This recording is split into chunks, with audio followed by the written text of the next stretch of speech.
তর্পণ বিষয়টা কি এবং কে শুরু করেছিলেন এই তর্পণ জানেন? দেবী পক্ষের সূচনার আগে ভোরে অসংখ্য মানুষ পূর্বপুরুষদের তিল অর্পণ করেন। কিন্তু কখনো কি ভেবে দেখেছেন কিভাবে এই প্রথার প্রচলন হয়েছিল? মহাভারত অনুযায়ী মৃত্যুর পর কর্ণের আত্মা পরলোকে গমন করলে খাদ্য হিসাবে তাকে স্বর্ণ ও রত্ন দেওয়া হয়।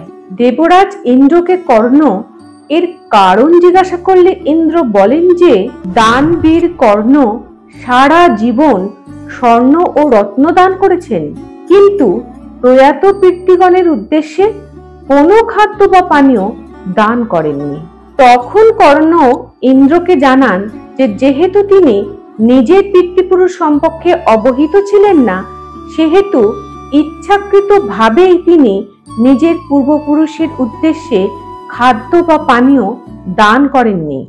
এই কারণে কর্ণকে 15 দিনের জন্য পুনরায় মর্তে ফিরে পিতৃলোকের উদ্দেশ্যে অন্ন বা জল প্রদানের অনুমতি দেওয়া হয়। এই পক্ষই পিতৃপক্ষ নামে পরিচিত। জীবনের এমনই আরো গুরুত্বপূর্ণ তথ্যের সন্ধানে আমাদের চ্যানেলটিকে সাবস্ক্রাইব করুন।